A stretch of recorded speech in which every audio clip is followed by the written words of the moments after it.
Hi everyone. Sorry, I'm a bit late. I'm not late, okay, I'm just 2 minutes. Okay, so today we are going to we are going to continue from where we stopped last week. I'll just quickly run through the things we did last week, and I'm going to talk about what I'll do today, and yeah, then we'll get to writing code. No, so last week we talked about the box model, we talked about paddings, margins, we talked about we talked about paddings, margins, borders, and we tried to style our form, our registration form a bit. Still kind of looks weird, but we'll get there. So today, so I didn't have enough time to finish up what I intended to do last week. Yes, last week I was going to also talk about like layouts, layout techniques, CSS layout techniques. Uh, since I could not do that last week, I'm going to do that today. And yeah, so CSS has some unique features and properties that allow you to structure your web page as you see fit. Gives you the ability to move things from their original positions, basically structure your page in any way you see fit. And we are going to see an example of this, some of these techniques. So I think this would be a good opportunity to design something or to put something in our profile.html page. And yeah, let's get to it. Okay, so the first thing I'm going to be talking about is excuse me, the display property.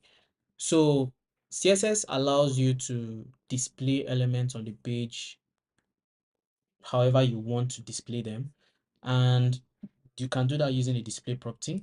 So let me open up our form here. Okay, so I'm going to talk about two major, maybe three. Yeah, okay, three is fine. So I'm going to be talking about the block, the display values block, hidden, and flex. There are others that you can use, others that are kind of common, inline block. I'm going to talk about how their differences and what they do. But I think it would be best for me to show you how to use these properties. So let's use our form title, for example. So our form title here on the registration page, is registration form, right?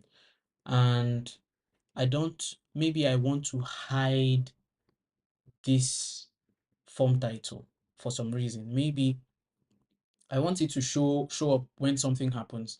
I don't want it to show up at a particular point in time, or I just want to hide it, but I still want the HTML content to be available on the page, just hidden. CSS allows you to do that, right? And you can do that using the display hidden. So let's think, okay, we have the form title here. That's the ID of our element. I'm going to use our hash to select the element using its ID. And what I'm going to do here is set display to hidden. So what this does is it just basically hides the element from the page. The element will still be here in the HTML content document, but it will just not be visible, right? So if I save this and 1 second. Oh, sorry, display none. Sorry, that was a mistake. I lost it there for a second. So it's display none, not hidden. hidden is hidden is just kind of common in my head because most of the time when I'm writing CSS, I use a class called hidden to hide like elements I don't want to be visible on the page. So I pass display none to that class and use the class on elements that I don't want to show. So display none. Setting display none will basically hide the element. The element is still in the HTML document. It's just not visible on the page, so the user will not see it, right? And this comes in super handy when you are doing things like you are trying to basically make your page behave a certain way. So let's say you want um, a menu to show up when the user clicks on something. So you know how I think most of us browse with our mobile phones. You know how you have these three line icons in most websites where, let me quickly go to BBC for example and put it in mobile mode. Let me basically demonstrate what I'm talking about. So you see this icon here. When you see it, basically means that there are some options that are not visible on the page. So clicking on it will basically open up a menu so you can interact with it. This here is for display now. So this menu is on the page. It has always been on the page, but it wasn't just visible by default, right? Until the user takes an action, which is what you can see here right now. So this is a good use case for display none, where you hide an element from showing on the browser because you are trying to make your page or your HTML behave a certain way. So that's how you hide elements with CSS using display none. The default display property for divs is called block, display block. So I usually call divs boxes, and I think even in my previous class when we dealt with divs, I called divs boxes, and it's because divs are basically boxes. So that's what the display block property gives you. The display block property allows your element to take the full width and height of its parent.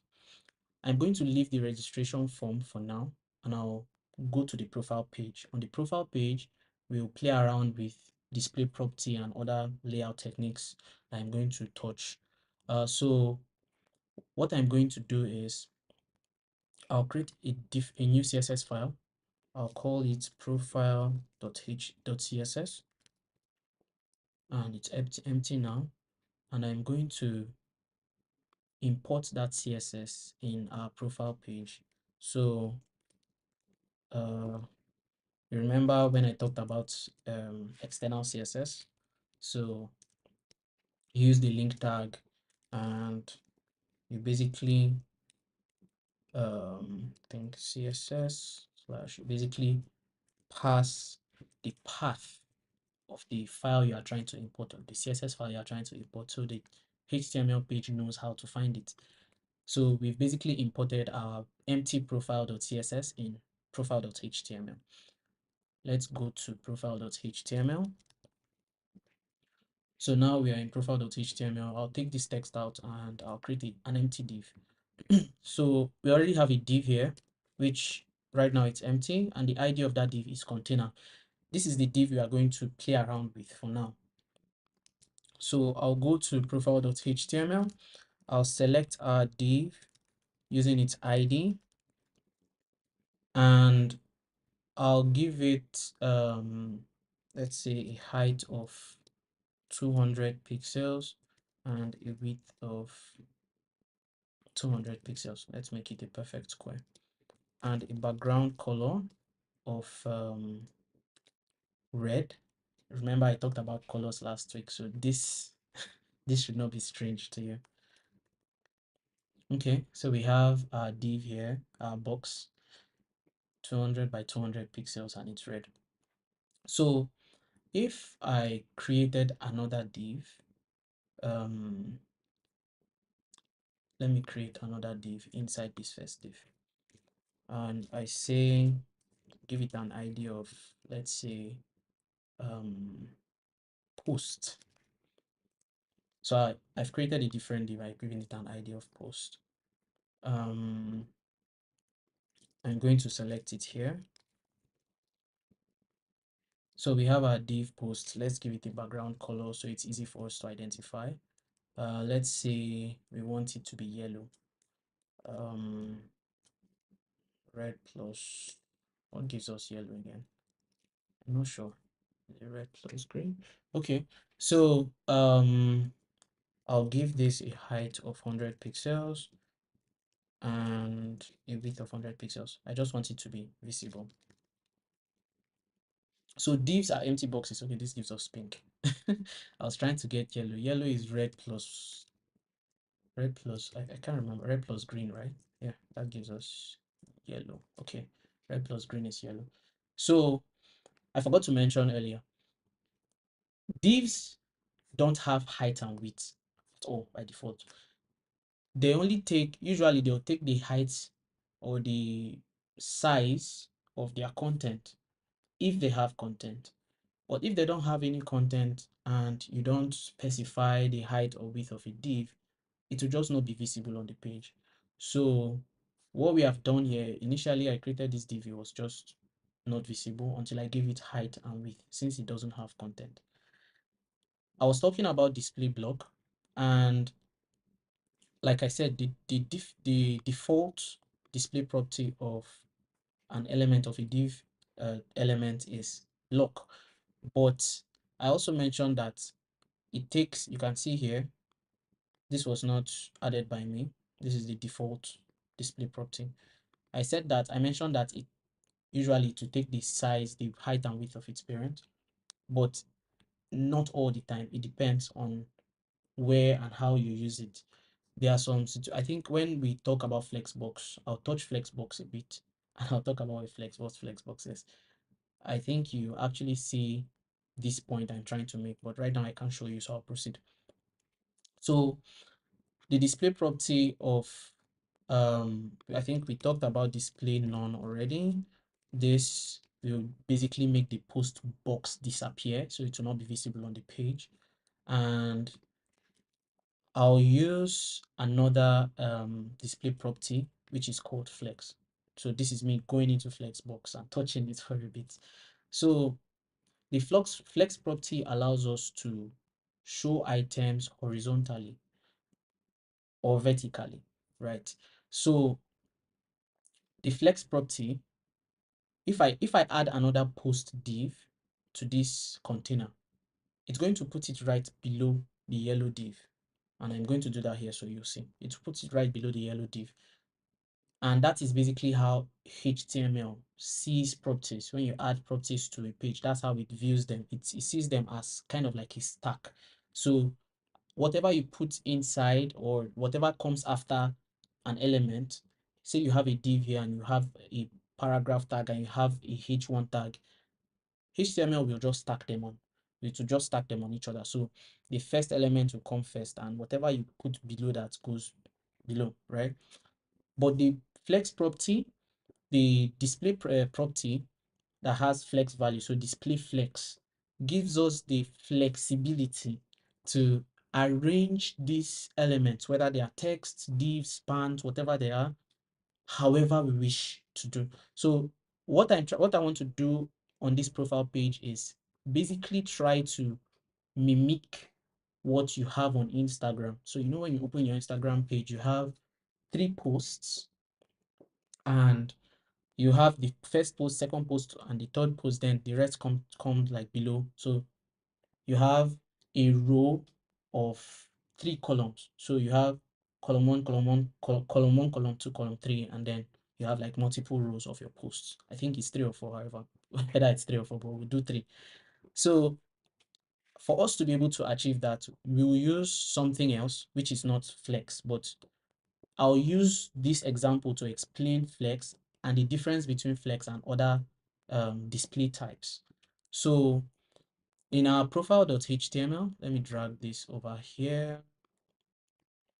In our profile.html, I'm going to create 1, 2, 3, 4, 5, 6 posts, and I'll change this from ID to class. You remember I told you an element has to have a unique ID.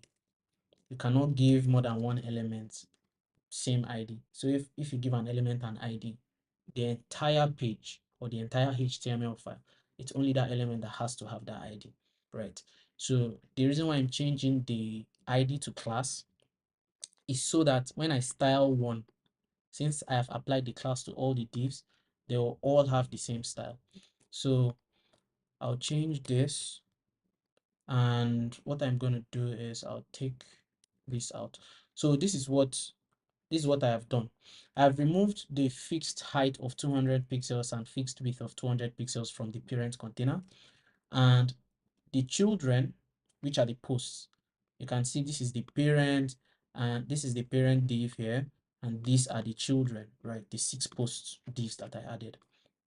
The children have a width of 100 pixels, height of 100 pixels, and because this has a display block property by default, whatever space that is occupied by the children, the container or the parent will basically adjust to accommodate them. So when I save this, okay, of course. So let me explain what's happening here. Let me explain what's happening here. Don't panic. So the thing is, these children do not have they don't have any content. So I'm going to okay, and that's not the only reason. And they have display none. So that's why they were not visible on the page initially. I was confused too. Okay, we're good. So I was kind of that was a weird situation, because I was now going to explain that sometimes when a div does not have a child or a visible content, it's not going to show on the page, like I mentioned before. But what made this weird was the fact that I've already given the post height and width, so they're actually supposed to be visible, right? So that's why I was a bit confused. So let's see what we have here. This looks weird. So we have our parent div, and okay. So see what's happening here is our parent being a div that has a default display value of block has taken the height and width of its own parent, which is the body tag, right? It has taken the height and width of its own parent, which is the body tag. So this is what I was talking about before. Just because I have given it some content, it has assumed the appropriate width and height based on the fact that it has display block value, right? And you can see the children are stacked on each other, like I explained before. So the reason why you see this straight yellow line here is because these are all, as I'm hovering on the tag here in my browser, in my browser tool, you see it highlight on the page. So you see that these are the different boxes that we added: 1, 2, 3, 4, 5, 6. The sixth one is at the bottom. Yeah. So now we want this to look like Instagram in a way, right? We want to have 1, 2, 3 boxes next to each other, and then the rest will come at the bottom, just following that same pattern. So 3 columns, that's what we are aiming for. That's what we want to do. But we can use display flex to do that, but it's not the best method. It's not the best thing to use. Well, right now I'm going to use display flex. I'll show you how to do that with display flex. Though we will not basically achieve our result, but it will help me explain how you can use the display flex property, where it comes in handy, and what you can use to basically achieve the grid view of Instagram, right? So the display property does not go in the child, which is the post. It goes in the parent, and that the reason is because the parent contains the children, and you want the parent to basically display the children a certain way. You don't style the child, you style the parent. So you are doing, this is basically a layout, right? So you are trying to have the children be in a grid form. You style the parent in order to do that, right? So I'll set display property value flex. This is going to place our posts side by side from the left to the right of the of the container. And you can see here that our posts have moved from vertical to horizontal. So Flex basically gives you the ability to place elements horizontally, and you can decide to place them vertically if you want to, but that's another thing. I'm going to talk about that too. So that's by default, that's basically what the Flex property does. Since HTML stacks elements on themselves, like puts them vertically by default based on how they appear in the document, the display flex property will move those elements and put them horizontally instead of vertically. They'll be displayed horizontally. And you might be wondering how this can be useful. Say you are building a menu like we have on this BBC website here. You can see the menu options are basically adjacent to each other, so they are all horizontal. This here was done with the display flex property, because if they didn't use display flex here on this menu, the home, news, sport, everything will just be vertical, right? But we want it to be exactly like this. So this is how you use display flex to basically achieve this. If we have time, and I think it's good for me to mention that this class will run longer than usual. The reason is because I will not be available next Saturday. I'll be busy doing something else. So I'll try to cover as much as I can in this class. So I think yeah, that's basically what I wanted to say. Back to our, so we have all the posts rendered horizontally, right? So there's an element, there's a property called gap. So what the gap property does is, you can see all the divs, all the yellow, the posts are basically joined with each other, right? So you see where one starts and ends, the other begins from, like that exact position. So the gap property helps us create a gap between flexed elements. So the children of the container, which are the posts in this case, the gap property will basically create an equal amount of space between them. So whatever value you set is the amount of space that will be created. But it will have a weird behavior if you you set too much gap, and it starts pushing the children off to so much gap that it basically goes beyond the default width of the parent. So I'm going to set a gap of 5 pixels here. You can see that gap has been created between each of the post boxes. So we have 5 pixels here, and there's still some space here at the end. I'm going to show you how you can rearrange this container and basically have the children, like create like an equal space between each of the children. There is no way you can guess the exact space that has to be between them for them to basically cover the horizontal space of the parent. And so you can see that we added a gap of 5 pixels, and that's the space that has been created between the flexed properties. And if we increase this to say 15, you see it has created more space. We still have a bit of space at the end here. So to achieve the, in order to create an equal space between all the elements, we will not use gap to do that. We will use something else called justify content. So now I'm trying my best not to go as deep as possible so we can cover all the things I intend for us to cover today. So you can justify an element. For those of you that have used Microsoft Word before, I believe you know what justify means. I'm going to explain it still, but justify basically stretches in Microsoft Word. If you have a document typed out, if you use justify, you can use left, you can align the text using left align or right align.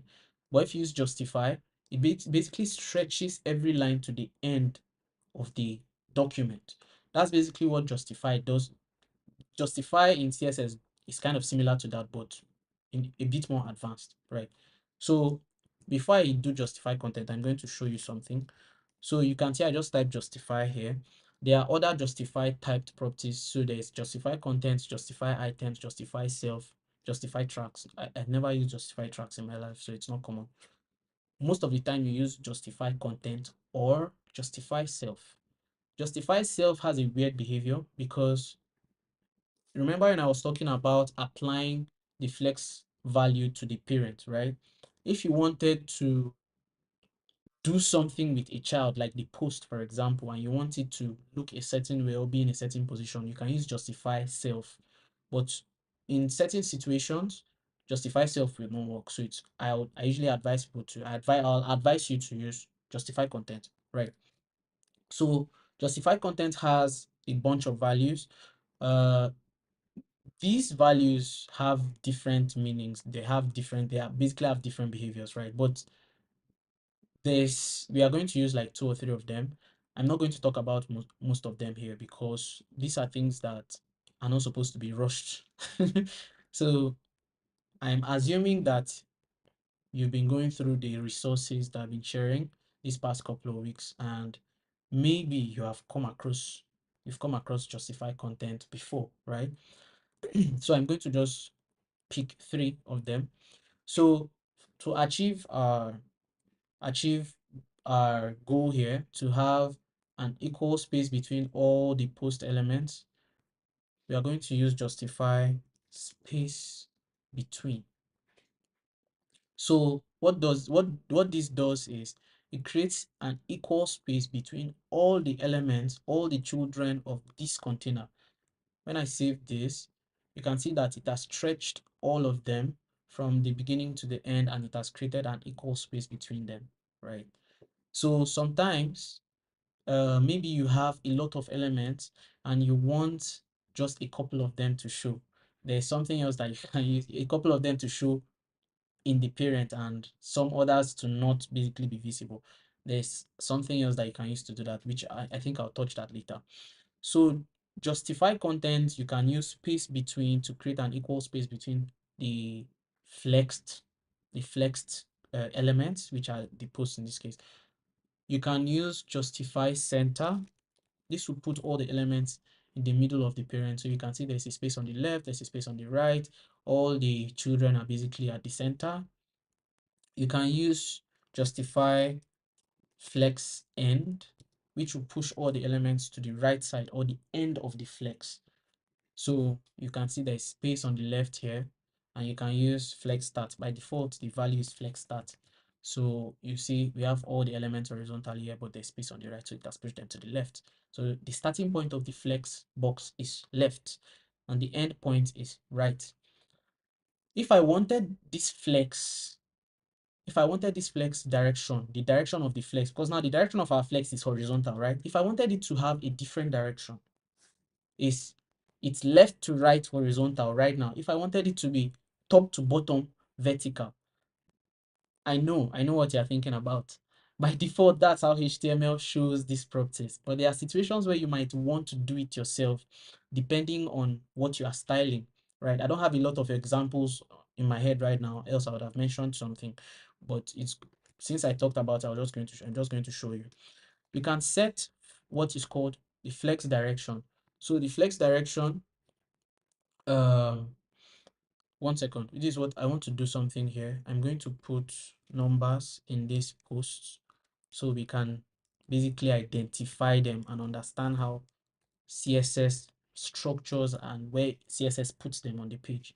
So the flex direction by default, if you are using display flex, the flex direction is row. It places all the elements in one row. So that's the flex direction by default. But you can change the flex direction to column, which is basically going to bring them from putting them in one row to just one column. So that's basically what um the flex direction column does. So you can see we have 1, 2, 3, 4, 5, 6. So that's basically stacked them on each other. So it has put them vertically, right? So that's you can set column reverse. I'm just briefly touching on some of these, which will start from the bottom to the top. So it will bring 6 to the top and 5, 4, 3, 2, 1. So it will reverse the order of the elements. So that's what you can see here. You can also set row reverse, which would start from the last element to the first. So you see it starts from 6, 5, 4, 3, 2, 1. These positions, these directions that you are setting moves the starting point of the flex. So you remember I talked about justify content, flex end, flex start. The reason why you see there's space on the left here is because since you reversed the flex, since you reversed the direction using row reverse, the starting point of the flex is now at the right side. So it's right to left because you reversed it. By default, it's left to right. So this is the flex start on the right side, and this is the flex end on the left side. So yeah, CSS has a lot of properties that can help you structure your web page however you want. So let's say you were building a website for Arabic people, and the Arabic is read from right to left. So that would be a good example. But there are other examples, better examples. This is a terrible one. That's just what came to my head. So I'm going to take this out. And right now we have our elements 1, 2, 3, 4, our posts basically left to right, horizontally aligned. I'm going to quickly show you something, and then I'll get back to our Instagram example. So I want to give this container a height. Now it doesn't have a height. It's just taking the width. Right now it's taking the width of its parent, which is the body, and it takes the height of its content. So I'm going to give it a height of, let's say, 500 pixels, right? So it has height of 500 pixels. Now you remember from our last class, I was trying to put the registration form at the middle of the screen, and I didn't want to use Flexbox to do that. I was trying to use Margin Auto. The reason why I didn't want to use the Flexbox is because I had not touched Flexbox. I had not touched. I didn't want to confuse anybody. So this is what I want to achieve here now. I want to put this in the middle, at the middle of the parent container. So you might be thinking, yes, we used justify content center before, and it moved the elements to the middle, but it just moves it to the middle horizontally, doesn't move it to the middle vertically. And sometimes you might just want to put something right there at the middle of the screen, right? So I'm going to close this since we are not using it. You just want to put it right there at the middle of the screen or the middle of its parent. In order to do that, there's a different property. This justify content center can help you align the children of a parent, help you align the elements vertically or horizontally. Horizontally by default, but you can basically align them vertically with justify content, but you cannot do both at once. That's the point I'm trying to make here. Remember, our flex is left to right horizontal, right? So that is the reason why it is putting the boxes in the middle horizontally, not vertically. If the direction of the flex was column, where each of the elements are basically aligned vertically, if you used justify content in that case, it will align them vertically but not horizontally. So I said justify content center only puts the children of the container at the center, either horizontally or vertically. Cannot do both of them at once. In order for you to put the children right at the middle, you need to use another property called align items. CSS has hundreds of properties that do different things. The ones we've touched so far, background, padding, blah, blah, blah, we've just scratched the surface, but at least we get by with them. So when you are practicing on your own, it's best to basically explore some of these properties and values to play around with them, so you basically have an understanding of how they work. So the align items takes in a lot of values to flex start, flex end, baseline, and blah blah blah. But what we are interested in here is center. Setting align items to center will align the items vertically no matter what. So you can see we have aligned our posts vertically and horizontally. They are right at the middle of the parent container. So that is how you can put an element right at the middle, right? So let's get back to our original plan of building the Instagram post grid. So I'm going to remove this height. I've explained align center, align item center, and justify content center. So I'm going to remove all this for now. So yeah, we have our box here, and I'll take out display flex. So we have everything just stacked on each other by default as HTML arranges them. So we want to make an Instagram grid of 3 posts per row. 1, 2, 3, 1, 2, 3, 1, 2, 3. We cannot do that we can do that with flex, but it's unnecessary because CSS has a display grid value that you can basically use to put elements in a grid, right? So I'm going to set display to grid in the container. Nothing has happened. So when I go to the page, you see that basically nothing has happened, and I'll tell you why. So you see that the elements are still exactly how we left them, even after setting display to grid. That's because we've not told the grid how to arrange the elements. Grid is, I wouldn't say it's complex, but it's one of those very interesting features of CSS that you can use to do marvelous things.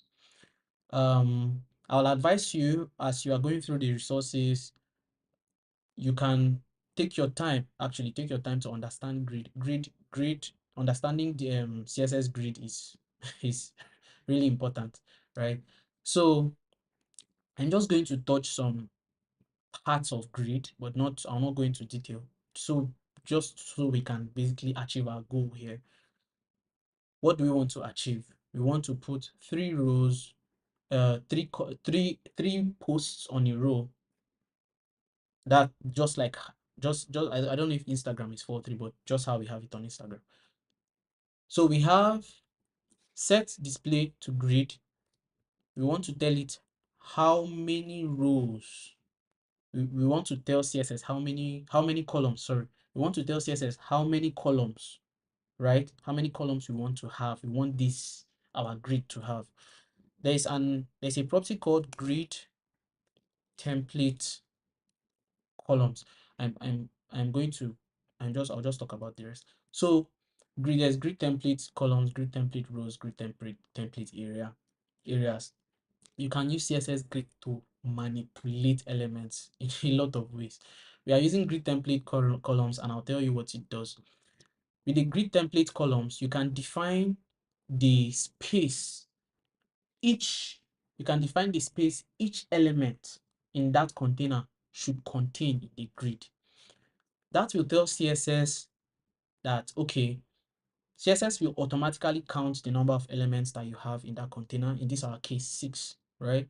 And CSS will give the space or width that you have determined. With columns, you are deciding the width of those elements. With grid template rows, you are determining the height of the elements. We are not going to use grid template rows. We are going to use grid template columns because that's what we'll use to achieve our result here. So we will tell CSS the width it should give each of the posts. And then CSS will calculate the amount of space that is available horizontally and place those elements accordingly, right? So there's something called FR.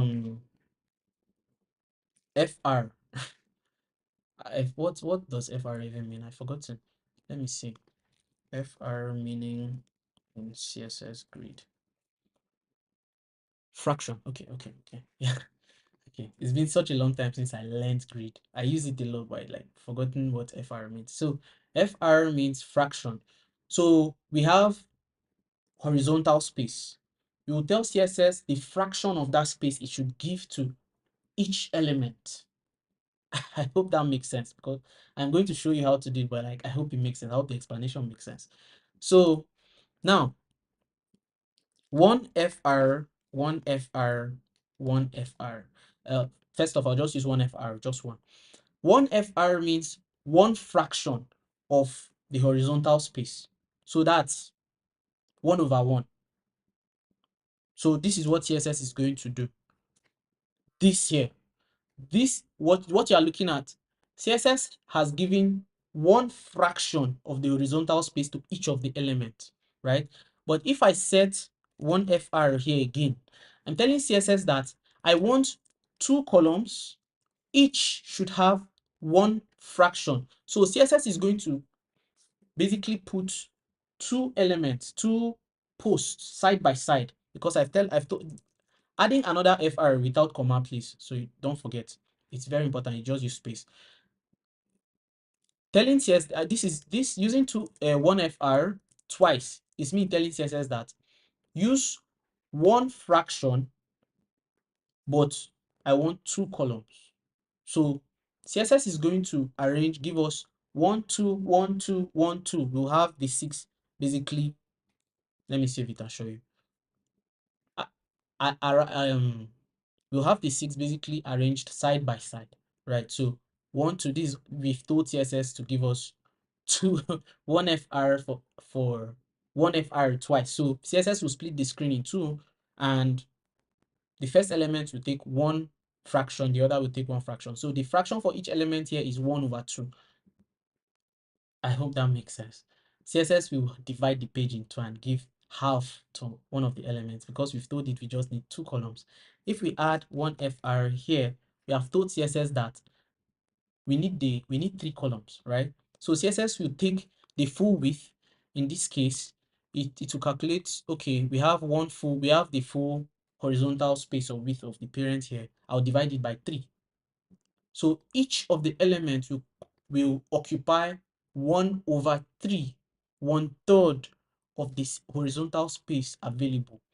So CSS will give us our 1 2 3 side by side as Instagram shows it, but not like this, of course. I'm going to we are going to restructure this entire thing, but I'm just trying to explain the point. So if I add another FR, you guessed it, 4 columns. So CSS will move the fourth element on to the right, basically giving us 1 2 3 4 columns. Now you might be wondering, oh, why is this container taking the entire space? We just want it to have a particular space. We just want it to contain the children, the posts, right? So we are going to set the width to fit content. I talked about fit content before. Yeah, I talked about fit content before, where you force an element to take the width of its children by default. So you can see here that we have our elements arranged. We need 3 columns, not 4 columns. So let's take out one FR. Okay, so we have each of the columns basically arranged side by side, exactly the way we want it. But it kind of looks weird because there's no space between them. So let's give it some gap. So if we uncomment our gap here of 15 pixels, you'll see 15 pixels is too much. Let's give it, let's say 8 pixels, and let's put it at the right at the middle. So give display, sorry, that's a mistake. Justify content, center, align items, center. I talked about how to basically centralize the element. Oh yeah, this will not work, of course. Sorry, my mistake. Wait 1 second. We have to give the parent a height of 100%. We remember we used with fit content. That's so the parents cannot put the children in the middle again, because it contains as much space as is available to it for as the children, like it contains as much space as the children contain. So you cannot now put the children at the middle because there is no space to put the children. Let me explain this in a way that you'll understand. So initially, we allowed the div to take the entire width of the page, right? And we were able to put the post right at the middle. But now that we initially changed the width to fit content, whatever the total width of the children is, that is what the parent will take. That is the width that the parent will take, right? So the parent will not spread to the end. So we've actually put ourselves in the we have a problem here. I knew this was going to happen. So because the width of our parent is so wide and the width of our children is just 200 pixels, and we divided our horizontal space by 3, it's giving an entire, let me show you what I'm talking about. It's giving an entire space or horizontal space to each of the children. You can see it's giving the children, it has divided the horizontal space by 3. It's giving the children too much space. So in order for us to basically achieve that exact Instagram look, we'll have to put the parents in another div. I'm going to explain why. We are going to put the parents in another div, or we are just going to put the children in another div, so we can basically give that div a fixed width. In order for grid to work exactly the way you want, in this our case, we want 3 rows. Either the children fill the space provided by the grid, which is this entire block that you are looking at, or if you want the children to have their own width and height, then you have to reduce the space that the parent has so that the children will look better. I could allow the boxes to be fit. I could allow the post to fill this entire box that is provided by the grid, but it will look too large. It will look too big. That's not what we are trying to achieve here. So this is what I am going to do. The reason why I took that time to explain everything is so that when I do it, you'll actually get my point. So we have our main container here that has a background color of red.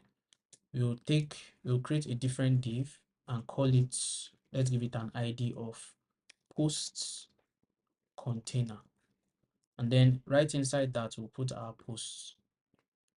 So then we'll come here and create and select that post container using its ID. And the entire display grid, everything that we have written for the main container, we'll move it out like this and put it here. Why? That's because this post container is the immediate parent of our post now. It's no longer the container. The container is the main parent. The post container is what contains the posts, right? So that's why we moved our display grid and the grid template columns, all those style and everything into the post container. What we are going to take out is this. Why? I'm going to tell you. So let me save this and show you how it looks first. So we have, yeah, that's exactly how it's supposed to look. So 1 second. Bow, display grid. Okay. Okay. So now the main parent has taken the width and height of the body, which is the red background that you've seen. We want to put this post container at the middle of that red background, because this post container is what will contain each of the posts, right? So that's why I moved the align item center and justify content center. I have to give this display. Justify content and align items will not work unless the element has a display property of grid or flex and some other ones too, but grid and flex majorly. So I'll set this to flex. Yeah, so we've put it right at the middle, but our post container is not basically aligning the, oh, wait a minute, there's a mistake here. The post container does not have display grid, so it means our style has not been applied. Let's see why. ID is posts container. Oh, okay, we forgot an S. I was surprised. Okay. That got me for a second. So yeah. So we've basically achieved the Instagram look. That's basically what I was going to say. But let's make it look better by giving this a height of 100%. So this will take the height of the body. Yeah. Okay. So we have the six posts basically arranged in a grid of 3 columns, exactly the way we wanted. We were able to achieve this because we moved the posts and put them in a different container. It's not like we needed to do that per se, but I just wanted to explain my point. We could have just used the container div, but then that means we'd have to like style the body because the body will be the main parent. Now we wanted to give like our post container takes the width of its children, right? And we wanted to put that right in the middle of the page, which is what we have done here right now. And the only way we would have been able to do that is if the parent of this post container had justify content center and align item center. So that's why we had to give this container those properties here. You can see justify content center, align items center. So that is what puts the post container right at the middle. So just so that the post container is visible, since we are basically dealing with boxes here, I'm going to give it a background color of blue. Blue is RGB, so 0000FF. So this will give us blue. So you can see the space that the post container contains is basically the space that its children contains, right? We did not give it a height or a width. It just basically takes the width and height of its children. If we were to change the display value of this post container to block, which is the default, like I explained, it will just take the width of its parent. So that just wanted to make that point. So we've been able to achieve our Instagram look. And now, mind you, no matter how many elements you add, CSS Grid will automatically arrange them the way you have defined in the code. So you can see that I have added 3 more elements, 7, 8, and 9. So we have 9 posts now. Based on we told CSS that we want 3 columns, right? CSS is going to arrange them like that, no matter the number of elements you have. So you've seen that it has added 7, 8, and 9 to the bottom of the grid, right? So that's basically how you use CSS Grid. You can use it to do a lot of things, but for now, uh, this is the simplest way. This is one of the easiest things you can do with grid. There are some other complex grid patterns. Let me show you something. I think Pinterest has a very nice grid implementation. Let me show you. Is it Pinterest? Yes, exactly. So you can see how these images are arranged. Yeah, your style is beautiful. Thank you. You can see that they are basically each of the columns are not aligned, like the columns are not aligned with each other, right? You see that some of the images are basically at the bottom, some are at the top. You can use grid to achieve this, but in a very different way. You can use grid and flex to achieve this. What they are doing here is you can only use flex, you can also use grid. What they are doing here is they are either doing each of these columns that you are seeing is a single grid, and then all of them are arranged with like side by side. It's a flex box, like they are using flex to do that. Or that's one way to do it. Or they are basically setting well, yeah, that the first way would be the easiest. The second way would be setting the grid template row to have each of the rows here to have more height. But that way would be too complex actually. So the way I explain this has to be the easiest way. It's actually a very nice website. Let's get back to what we're doing. Okay, so let me explain something else. If I wanted the second element to take more horizontal space than the first element, I can do this. So if I wanted the second element to take twice as much horizontal space as the other elements, this is I've set its value, its width fraction to 2. So it will take as if the value of this is 1 over 3, like I explained before, right? This will take twice of that. Does that make sense? It will take twice of that, which will be 2 over 3.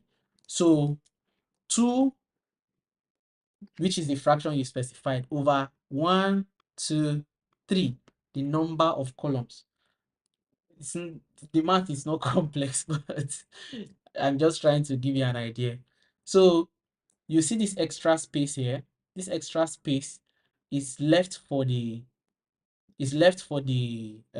what do you call it? It's left for the second element to fill.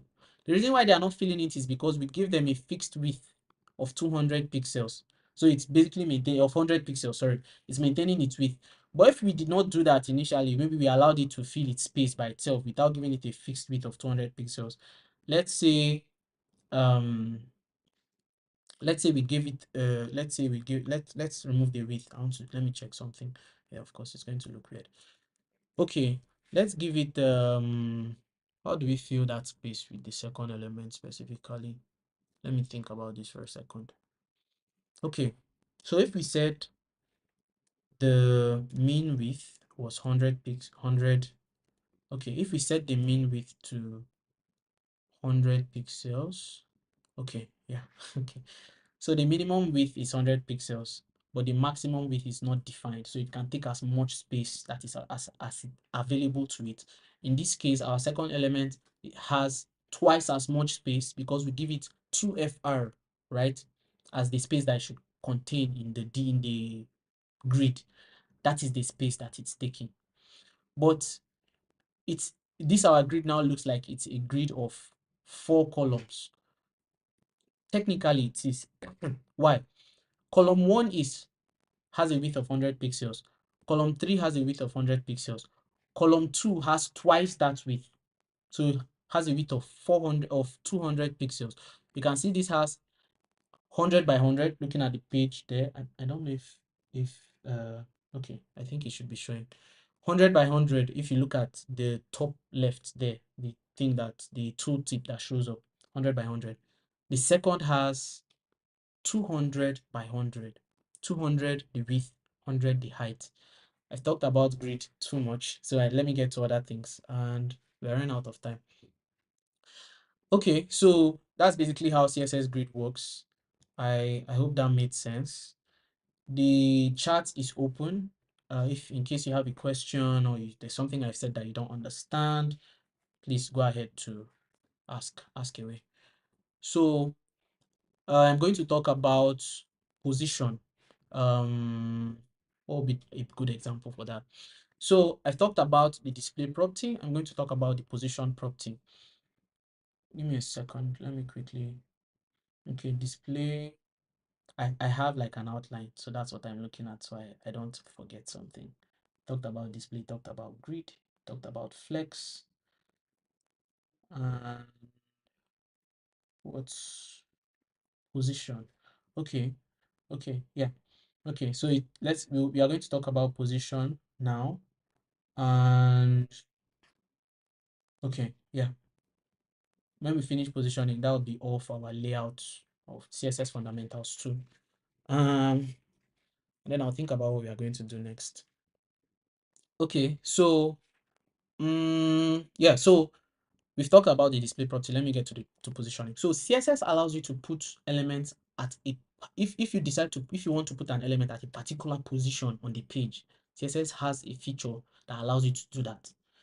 Why would you want to do that in the first place? I will tell you why. There are several examples. Positioning in CSS has a lot of uses. You find yourself when you start building websites for real, you find yourself wanting to use positions a lot. And there are different types of positioning in CSS. I'm going to talk about a couple of them. If you understood grid, yeah, there's a high chance that you'll understand positioning. So and I'm not trying to make it sound complex. I'm just trying to make a point. Okay, this is what I'm going to do. I'll create another element here right below the post container, and I'll call it what do we, okay, I'm trying to think here. Let's create a header just like we saw on BBC, on the BBC website.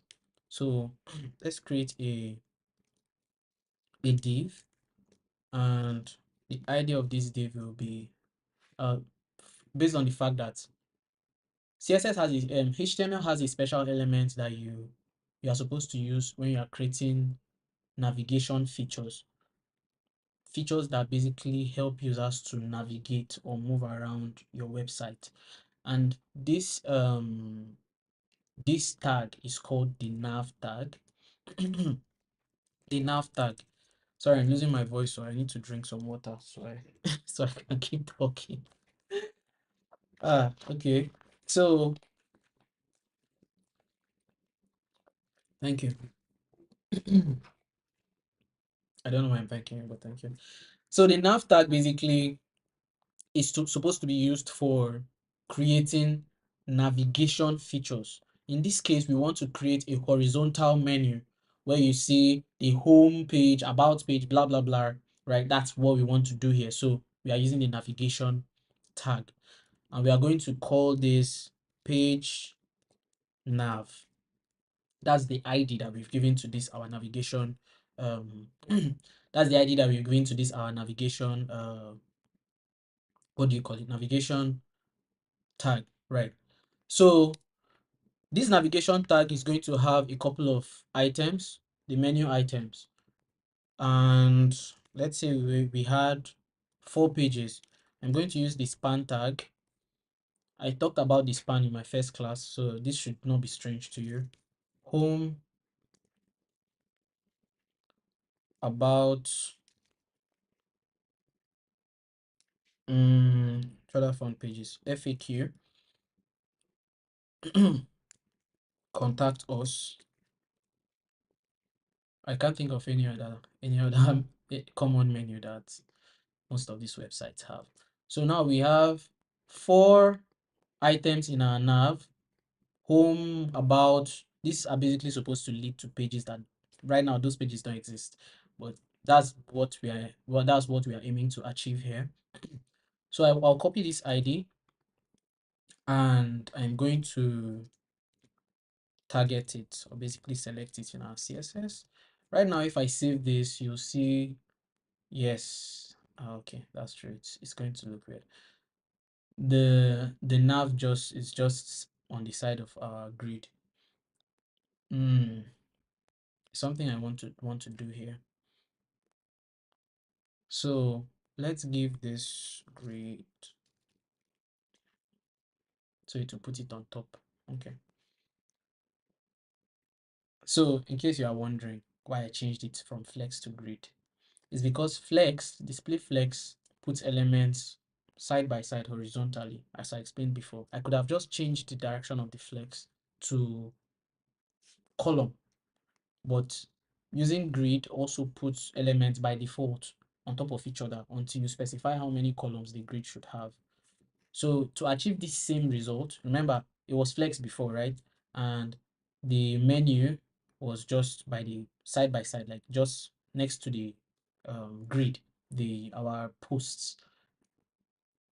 And I changed this to grid, then you put it on top. If I still want to do that without using grid, I can use flex direction, like I talked about before, change it to column, and this puts it right on top of our posts, right? So you can see that this is struggling to come to the middle because we set justify content center, align items center, you remember. So everything that goes into our container div will be sent to the middle of the container. That's basically what justify content center and align item center has done for us. But we don't want this to be in the middle. We want it to be up top, at the top of the page, right? I'll show you how to do that, but I'll just quickly style this menu items so it looks more like a menu. How we let's quickly, I think I'll take out this background color so it doesn't look weird. Okay. Yeah. So let's style our navigation. So we'll set display. It's already flexed, but I'll still set display flex. and I'll give the content a gap of 15 pixels. So each of the menu items will have a space of 15 pixels between them. That's basically what our gap gives us. I did not talk about row gap, column gap. I'm not going to talk about that. You can read those up when you are reading Flexbox. But those are properties: column gap, row gap. If you want the gap to be horizontally long, you use column gap. If you want the gap to be vertically long, you use row gap, right? So yeah, so let us style the span.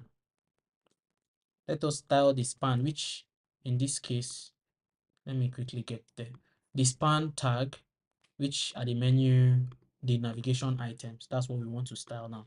But we don't want to give it a class. We want to target them based on their parent. I don't know if I mentioned this before when I started CSS, but I think I'm going to use it here so you see how it works. If since I want to target the child of a tag or the child of an element, I'll select the element I want, the main element, which is the parent, page nav here, and the child that I want to style. So I've used two types of selectors here, the ID selector and the tag selector, right? So this basically is telling CSS that whatever I put inside these brackets, I want you to look for every span tag inside an element that has ID page nav. So every span tag in page nav, apply this style to it. And if we go back to the HTML, you see here that we have our navigation, page nav, that's the ID. Every span tag, you take the style that will apply to it, right? The styles that we are going to write here. So we'll set the font size of each of the span to, let's set the font size to, let's say, 14 pixels. Font family, it looks kind of weird using Times New Roman, so let's give it something like Helvetica, and maybe an alt of Arial. So it looks better, right?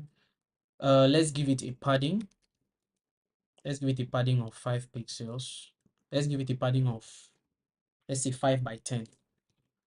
And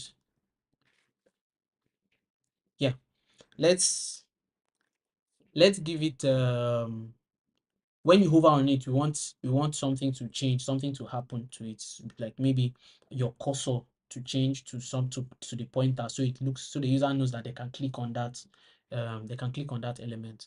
So there's a cursor property where you can change how the cursor looks on the page, especially when the cursor is over a particular element on the page. So if you take your cursor to that menu item, you want the cursor to point at the item that you are hovering on. So we have all the cursor types in your operating system are basically visible on CSS. So you have pointer, you have progress, you have resize. There are a lot of them. You have zoom in, zoom out, depending on whatever feature you're working on. We have grab, if you allow on your page, if you allow elements to be grabbed and dropped somewhere. That's a complex thing to remember. Yeah. We have not allowed. If I set this to not allowed, for example, if you hover on the element, you see that it's basically showing you that you are not supposed to click on that, right? So that's basically how you can manipulate the cursor on your page. But in this case, we want the value to be pointer. So set the value to pointer. If you hover on the element, on the nav element, it's going to point at that element, letting the user know that they can click on it, right? We also want it to look a bit different when you hover on it. So I didn't talk about pseudo classes last time. Have I? I didn't. I don't think I did. I may have missed it. So they are basically each element on your page has a state, right? Every element on your page has a state. By default, they are in their rest or default state. An element can be in a state, a hover state. So when you hover on that element, you have changed the state to hover. So that element, you are hovering on that element. So it has, you've given that will be the current state of the element. An element can have a focused state. So for example, you are trying to log into a website. When you click on the input where you type in your email, the moment you click on it, you are focused on that element at that point in time. So right now, we want to style the hover state of our span.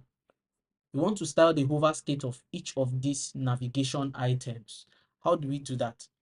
We are going to select it first. So page nav, we want all the spans inside the page nav, and we want to style a particular state, in this case hover. In order for you to style that state, you have to use the colon. So the colon character allows you to access some specific properties of an element. If you want to style a specific property or state of an element, the colon allows you to do that. The colon in CSS also allows you to do a lot of things, especially when you are selecting. Maybe you want to select the first child of an array of elements, or the first child of a parent, the last child, a particular child. I didn't go into all those because those are things that I expected that you probably should have gone through when you, if you went through the resources I shared, of course. So how we do that is using the colon hover. So what we are doing here is we have selected our span, all the spans in the page nav, and we are trying to style the hover state of that span. So when you hover on the span, whatever we type in here is what will be applied to that particular element.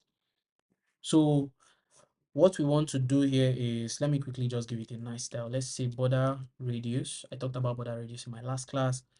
4 pixels, background color, background color. Let me look for a nice color.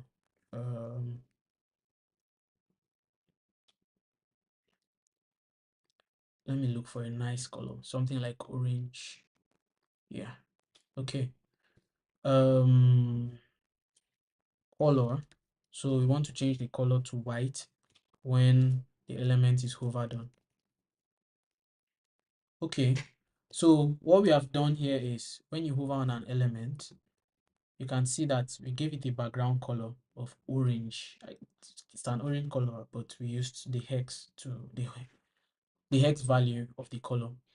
Background color orange when you hover on it. So it's the hover state style that is being applied now, right? We change the color of the text to white. The reason why I gave it a border radius is so it looks nice, right? So that's basically what we have achieved with our hover state, right? So now it looks better, but we want to put it right at the top of the page of the top of the container div. That's where position comes in, right? So we'll come back to our original nav, the navigation that we created, because this is what we want to move to the top. If we move the parent to the top, the children will follow because they are in the parent, right? So that's what we are going to style. So I'll use the position property here. The position property has a couple of values. It has the absolute value, the fixed value, relative, static, sticky. All of them have different behaviors. I'm going to talk about them, but I'll use one or two, right? So the relative, by default, okay, I think I'll start with sticky. By default, with static. By default, the position of an element is static. By default, if you have not styled that element or given it any position, its position is static. It's an element that is static remains where you have put it. Whether you scroll past it, whatever you do, that element will remain there. When you scroll, it will follow the page and scroll, right?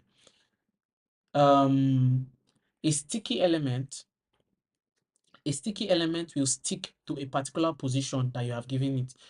So let's say we wanted that our menu to just remain at the top when you scroll. we can use sticky to do that.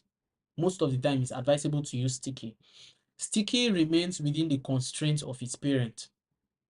So if you give if you give an element position sticky, it remains in the constraint of its parent. Now, if you want it to stick to the top, you can make it stick to the top. If you want it to stick to the bottom, you can make it stick to the bottom. But it is that element will stick only when it gets to the position that you want it to stick to. And I'm going to demo that. I'm going to show you how to do that here, so you basically understand the point I'm trying to make.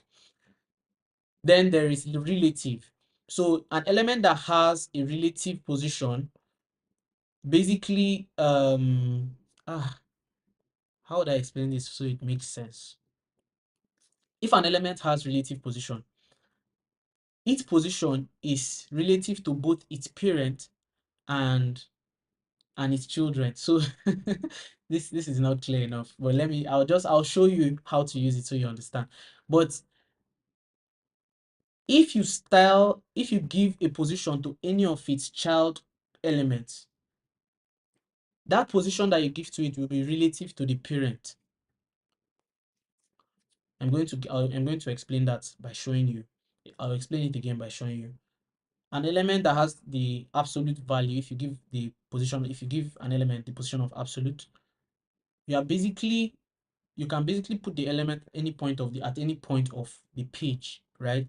But then the element will not be considered as part of the page. It will be considered as an element that has been removed from the stack of elements that HTML has to deal with, and then it puts it on top of.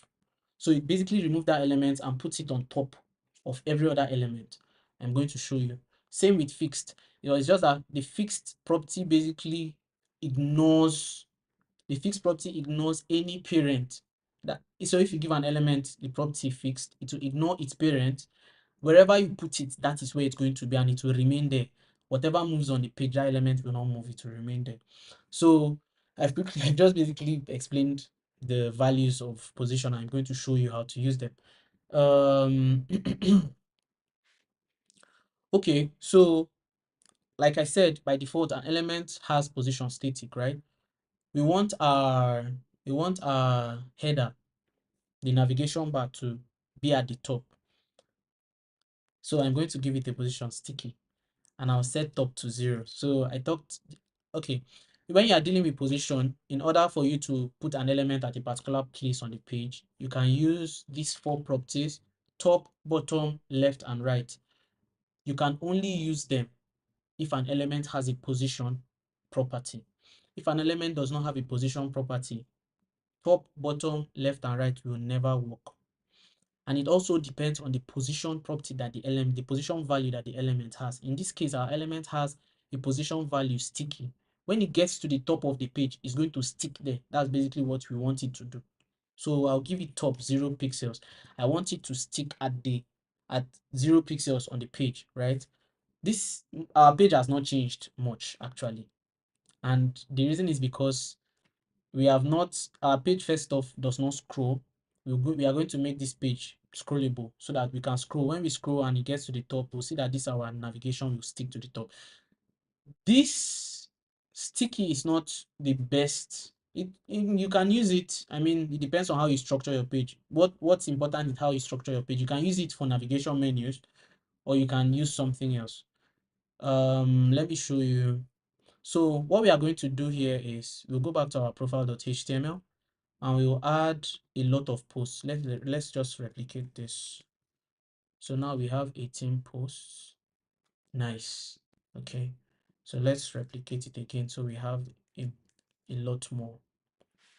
So now we have a lot of posts, and you can see that because of the number of posts that we have, our navigation menu has been pushed to the top, and it remains at the top as we scroll, right?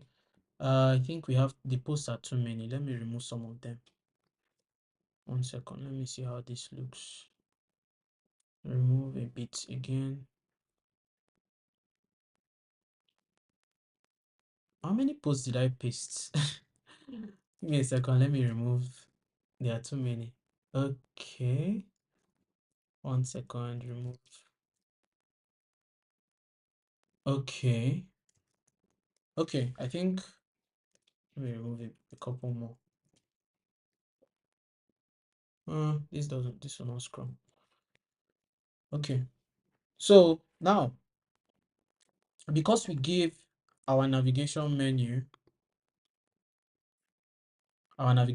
here, because we give it a top position, it's going to remain at the top. When you scroll to that position, it's going to remain at the top, and that's where it will remain. But now it looks kind of weird because the elements under it are showing, because we did not give it a background color or whatever. But you get the point. You can see that it just remains at the top. Let me give it a background color so it looks. It's a very terrible example. I think if we had more time, is the reason why we've not actually built a full-blown site is because there's no time. There's no time for me to teach. If I finish teaching, we are out of time.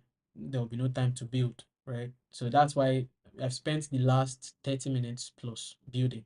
So, and explaining, teaching and building at the same time. So you can see that our menu remains at the top. If I remove a couple more of this, so our page doesn't scroll any longer. Let me take it back to how it was. Let's say, give me a second.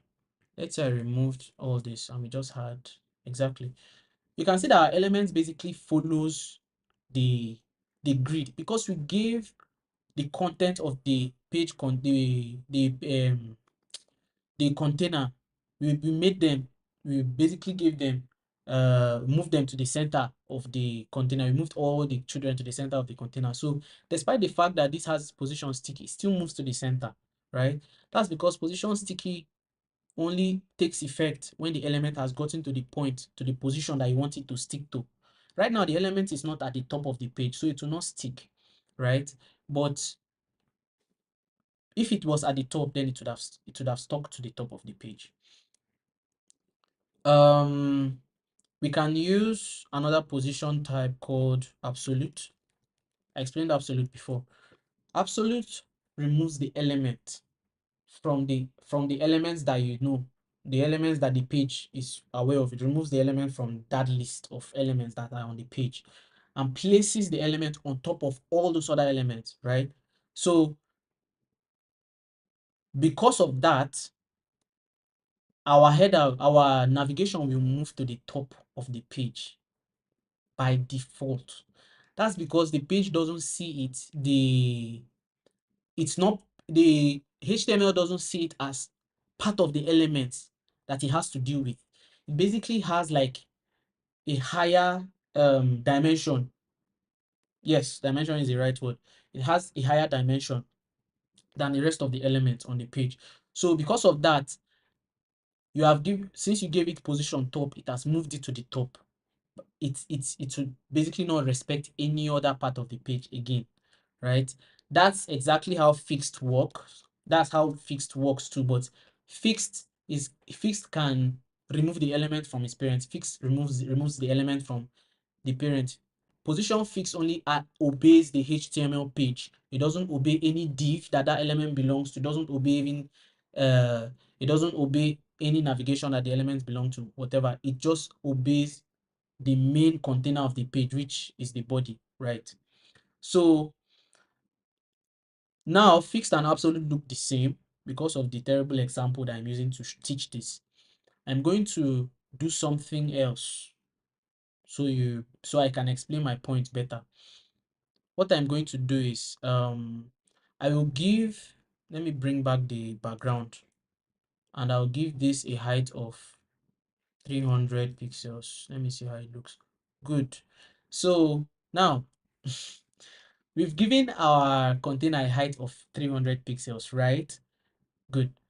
We are going to move this to the bottom. Right now it has a fixed position. Let me change this back to absolute. I want to show you the difference between absolute and fixed. If we changed top to bottom, so we've set bottom 0 pixels, it will not move to the bottom of the page. It will move to the bottom of its parent. Okay, now it will move to the bottom of the page because its parent doesn't have position relative. Sorry, that was a mistake. So its parent, let me give it a position relative. Okay, so remember I talked about relative position. Giving the parent a relative position will make all the elements in that parent obey the size, the height and width of the parent. So whatever position you put elements on the page, they will never bleed out or leave the parent container. So that's what the relative position, the power that the relative position gives the parent container, right? So now that I have given the parent container position relative, whatever position I give to its children, in this case, absolute for our page navigation, it will never leave the parent container. You can see that it has put the page navigation at the bottom of the parent, not the bottom of the page. That's because the parent has a position of relative. So absolute obeys the relative position of a parent, but fixed does not. If you give this element a fixed position, the only part of the page it will be, the only tag in the HTML that is going to obey is the body tag. So wherever position you put it, if you give it a fixed position, whatever, if you give it top 0, bottom 0, wherever, it's going to be exactly where you want it to be on the page, not on the parent. But absolute obeys the relative position of the parent. That's the reason why when I said, as I have set this to bottom, it's at the bottom of the parent.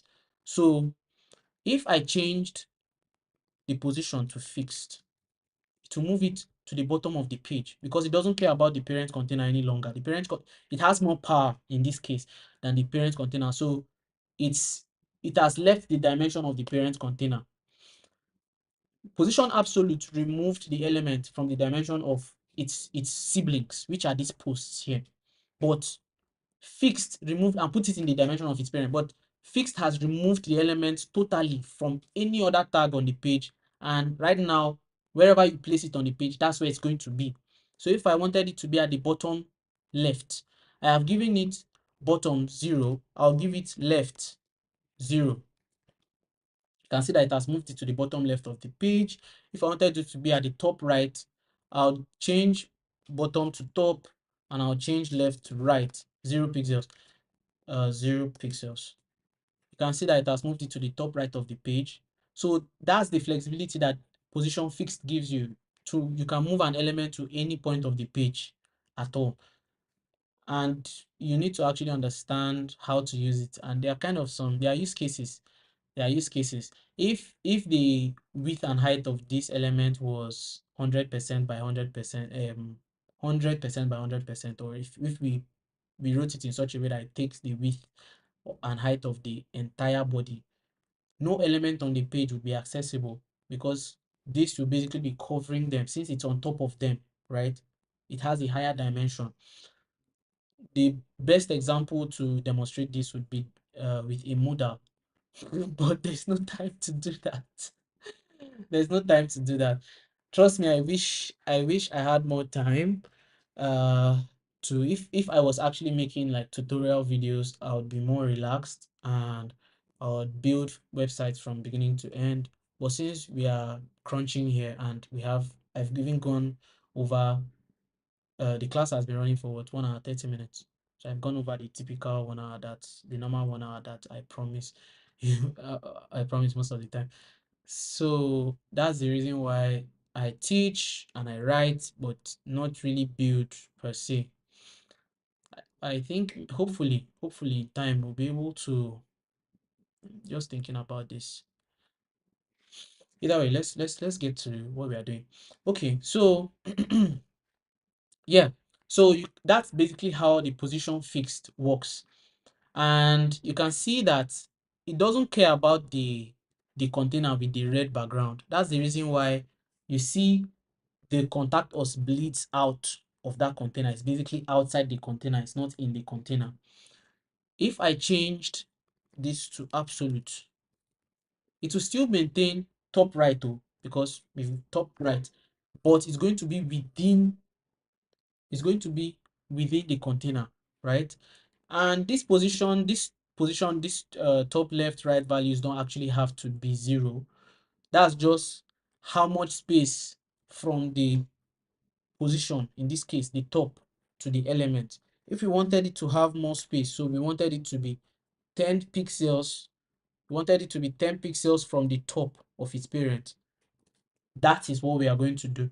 You see that it has moved it 10 pixels from the top of its parent, right? If you wanted it to be 10 pixels from the right of its parent, that's basically what it has done here for us. So that's basically how position works. I think there are better examples I would have used, but no time. So since we've already built out the grid system, I just decided to quickly build a menu and, to explain my point. Let me take this back to how it was. So we've covered layouts basically. I hope all the things I've talked about have been clear, and uh, I know I mixed up a couple of things along the way because of the fact that I'm rushing. Like I said before, we'll not be able to meet next weekend because I'll be busy doing something else. So that class is not going to hold. But for the basics of web development that I wanted, remember when I started this, it's basically what I've been going through is basically the basics of web development, right? And I feel like I've covered enough, right? I feel like I've covered enough to help you kickstart your journey in web development. I've given you an idea of what this entails. I've not talked about JavaScript. I did not intend to talk about it, honestly. That's because JavaScript is a full-blown programming language, and you'd have to learn programming. Though not fully, but I mean, for you, if you want to understand JavaScript in depth, you have to learn programming concepts like loops, selection, and the rest of other things. Which I did not intend to teach. My intention was just to introduce you to HTML and CSS, which I have done. And unfortunately, we've not been able to complete a couple of things like our login page, our registration page. I wished that we were able, we were able to have registration. I have no idea why. Let me see. I I wish we were able to, you know, design this, build the form, submit, blah blah blah. But we'll not be able to do that, unfortunately. I hope this series has been helpful, at least for people that have taken it serious right from when we started. I hope it has been helpful. I hope it has basically helped you, because that's my goal here, to help, right? I hope it has helped you. And like I said, if this is serious for you, if this is serious, it means that the resources that I've been sharing, you've been going through them at least once in a while. You've been practicing on your own. You've not been waiting for this class to continue from where you stopped, because there is no way you would be able to master any of this, even the simplest of things that I've talked about, if you don't actually practice at least every day. Starting off like this and skipping days, or maybe it doesn't have to be every day. I believe most people work, so maybe every 2 days. But if you are not consistent, you are going to forget everything. That's the truth. What we have done this past couple of weeks, we've just been scratching the surface. I've just been introducing you to things in HTML, CSS, to help you start web development if you intend to go into web development. um so I've shared this I've shared free code camp before. I think it's even right there in the description of this live. This course on free code camp called responsive web design will help you build websites from beginning to end. So you will learn everything you need to learn in HTML, CSS, JavaScript. I think it covers JavaScript. It's basics of HTML and CSS. Okay. I don't know if it covers JavaScript. I'll check. JavaScript, I'll check. But the best thing about it is it's free. You don't have to pay anything at all to learn this, to use this course. You don't have, it's free of charge. I would have suggested platforms like Codecademy and some other platforms, but they are kind of premium websites, right? There's another website, I've forgotten the name. I'll check. It's really detailed. I've forgotten, I'll check. But this Codecademy course has a lot of examples. You can see here there's a project. So as you are learning, you'll be building projects alongside. Learn HTML by building a cat photo app. Learn basics of CSS by building a cafe menu. Learn CSS colors by building a set of colored markers. So free code camp teaches you with projects and examples. And this is not the only way to learn, of course. There are other ways. For me, I think I prefer using videos and documentation, right? But I think some people, since you are starting off, documentation might be kind of hard for you. Let me see. One second.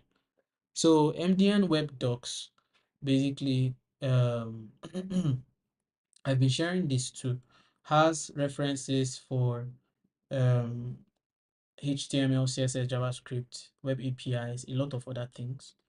I think this is part of the resources that I shared in the description. So you can see here in HTML, it talks about tags, everything. There are basically tutorials here. So I'll advise you to go through all these resources, especially this free code camp course. And there are other things here. I think, and I think you also get certification. I don't know if you have to pay for the certificate, but most importantly is to get the knowledge. So you can also learn JavaScript here and some other things. I will not advise you to pick up any of this yet until you are familiar with at least one programming language. But responsive web design certification, JavaScript algorithms and data structures certification, these two very important. If you have mastered this, if you have finished this course, you can pick up front-end development libraries, which in this case, I'm guessing will teach React, right? So I think for those of you that have followed me from the beginning of this class till today, I'm advising that this should be your next step. I'm going to resume this class, but it's not going to be about web development. It's going to be about something else. It will be about problem solving. Honestly, that's actually what I wanted to start with, but I discovered that my first video, a lot of people responded, and most of them wanted to basically learn web development, the basics of web development. And I thought, oh, maybe it would be a good idea to teach that first, to just basically help people start, right? And then I'll get to problem solving. So what I'm going to be doing is every Saturday, I think I have to figure out my schedule again. Apart from next Saturday, of course, which I'll be busy. I'm going to pick a problem and solve. So the class it will not be a class per se, honestly. It will just basically be a session, a problem solving session. So experienced engineers can join, newbies can join. If you want to get into programming, you can join. It basically helps you understand the concepts of problem solving. We are going to pick questions from Lit Code, from HackerRank, of different, different difficulties, simple questions, hard questions, medium questions. We'll pick questions from here and we'll basically break them down and solve them. So that's going to be the next thing I'll be going into. So thank you for following me from the beginning of this class till today. At least I've taken you guys kind of far enough. And yeah, thank you. I hope you found this entire series helpful. Yeah, we've come to the end of the class. I'll see you next month. I'll not be available next week. I'll see you guys next month. Have a blast. Bye.